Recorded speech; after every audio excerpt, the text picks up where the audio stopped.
नमस्कार मंडळी, स्टार प्रवाहावरील लग्नानंतर होईलच प्रेम या मालिकेच्या पुढील आगामी भागामध्ये आपण बघणार आहोत की पार्थ हा काव्याला बोलत असतो, काव्या मला तुम्हाला डिवोर्स अजिबात द्यायचा नाहीये.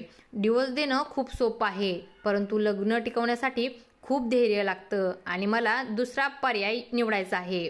त्यावेळेस काव्या बोलते, परंतु मला पहिला पर्याय योग्य वाटतो, सोपा आणि सरळ.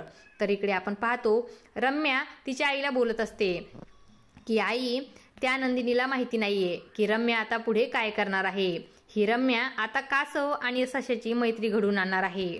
त्यानंतर आपण पाहतो नाश्त्यासाठी नंदिनी आणि पार्थ एकत्र जमलेले असतात आणि तेव्हा नंदिनी पार्थला बोलते, पार्थ, मी आज जीवाला स्पष्टच विचारलं आहे की तुम्हाला घटस्फोट हवा आहे का.